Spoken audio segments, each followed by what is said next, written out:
Chapter 34. Jeremy? Aaron calls out from the bottom of the stairs, upward into the darkness. We have to get out of here, she continues, taking the first step upward. The cops came by my house and asked me where to find you, she continues speaking, while she begins creeping slowly up the stairs, clenching the handrail in fear. They said they had come by here, but after searching and finding nothing, your mother sent them away. As she takes yet another step toward the second floor. I sent them to the school, she continued on, making her way closer to unknown danger. But I knew you wouldn't be there. She finally makes it to the top of the steps, and can barely see Jeremy standing in the doorway to the bathroom. She rushes up to him and holds him tightly. As she holds him, she hopes to feel his warmth, but instead only feels the dampness of his clothes, bringing a chill to her, and she backs away quickly. Lightning flashes, and she sees that his clothes are covered in blood and mud. She stumbles backward and tumbles to the ground. Holding her head after it bounced off the wall on her way down, she opens her eyes, and they lock onto the entrance into Jeremy's room. Here she sees the silhouette of somebody hanging over the side of the bed, and cannot take her eyes from it. Another bolt strikes outside, and she sees the perfect picture of Jeremy's mother, lying there, covered in blood. Letting out a frantic scream, she looks back up at Jeremy, who stands there, wearing a terrifying side grin, bearing only his canine teeth. Trying to stand, she is interrupted as Jeremy steps forward, and she frightfully loses her balance, tumbling down the first few stairs. Jeremy takes another step closer, his head twitching grotesquely. Erin reaches out for the railing, pulling herself to her feet, and races down the stairs.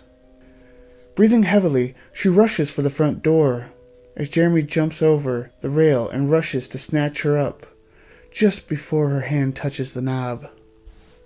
Petrified, Erin can do nothing more than stare into Jeremy's eyes. It is just then that red and blue lights begin to flash through the unblocked front window outside as sirens can be heard getting closer. Jeremy turns his head toward the lights, as 4 police cars and 1 unmarked black one find their way to the front of the house.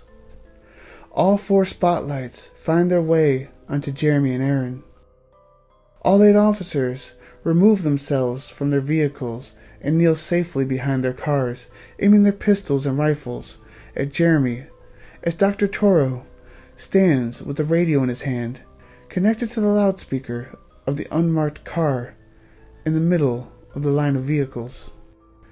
Jeremy, he calls out, release the girl and come with us to get all the help you need, he calls out to Jeremy. Jeremy looks down at Erin, who he has grasped tightly by both shoulders.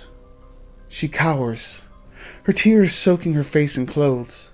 She looks up at him with her incredibly beautiful eyes, and Jeremy finds himself gaining control of his body once again, if only for a moment. Run, he says in a beastly voice, the grin evaporating from his face.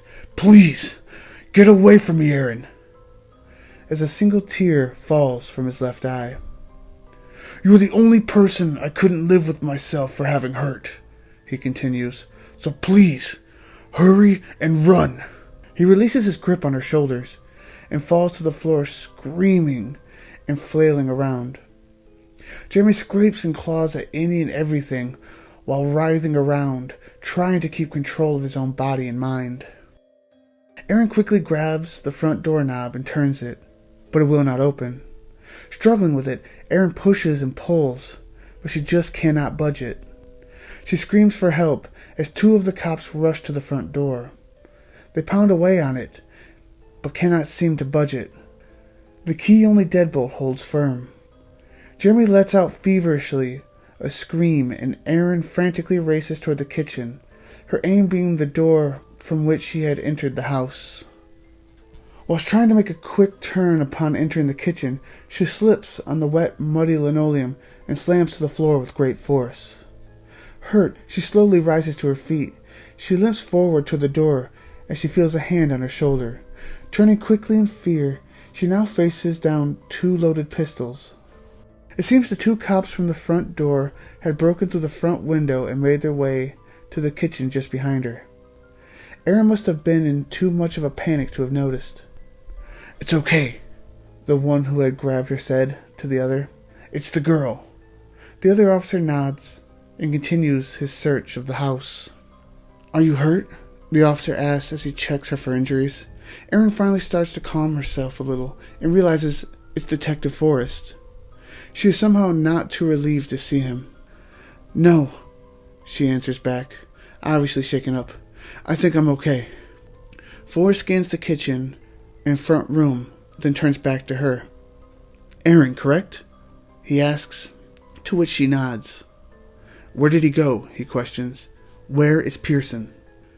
Aaron looks toward the front room to see Jeremy is no longer on the floor. "I don't know," she answers, "but we have to get out of here," she cries out as she begins to run toward the broken window in the front room.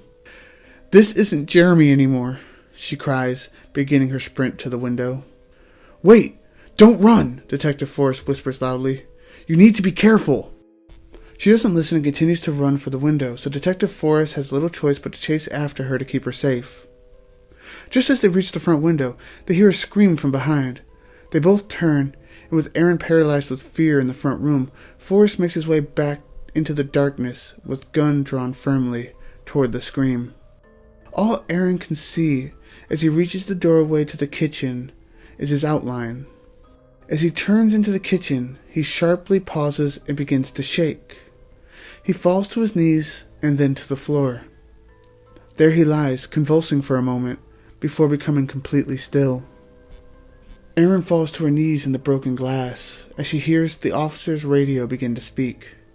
"Detective Forrest, Officer Simmons, is everything okay in there? Do you have the boy or the girl?" And then static. As she begins to inch backward toward the busted window, she can see Jeremy's outline come into view and walk toward her, knife in hand.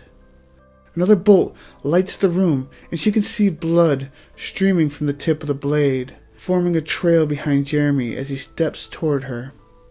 Aaron rises to her feet and begins to run toward the window, but is caught by Jeremy and is held by her throat. She tries to step backward, pulling him along with her. She brings him into the light, hoping it would cause him to change back again. This time, however, that is not the case. "Jeremy, stop this!" Dr. Toro screams over the loudspeaker. Jeremy smiles, his eyes widen, and he raises the blood-covered knife high above his head. Just as he begins to lunge it down to end Aaron's life, a shot rings out, and blood explodes from his chest. He and Aaron both look down at the wound and turn toward the police outside the house. Another shot is fired, and Jeremy falls to the floor, dragging Aaron down with him. Jeremy coughs up heavy amounts of blood as he reaches out and runs his hands down Aaron's face. As they hear chatter outside from Dr. Toro and the officers slowly heading toward the house, Jeremy begins to cry. "I'm sorry," he says, his mouth quivering. He's barely able to cough out the words. "It wasn't me," he continues, swallowing hard between each word. "The demon." He coughs up a drastic amount of life, spraying much of it over Aaron, who lies there unfazed by this. "He came to me from my father." His body begins to shake violently. "I never wanted to hurt anyone.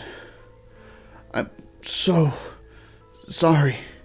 He coughs out as his body stops convulsing. "I love you," are his last words, as his body falls still and Aaron cries while she slowly rises to her feet.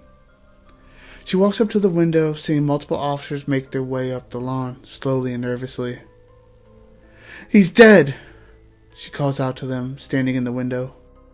"He's dead," she says to herself as officers continue their approach.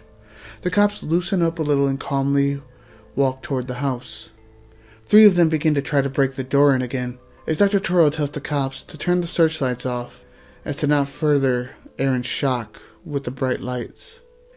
Aaron leans against the windowsill and cries, not even noticing the broken glass under her arms. Dr. Toro begins to walk toward her as lightning flashes behind him. He pauses and screams in terror as in the flash he sees Jeremy reach out and grab Aaron from behind, dragging her down to her death. Thank you for listening. If you're enjoying the story and how it's going, please subscribe so you can get every chapter as it comes through.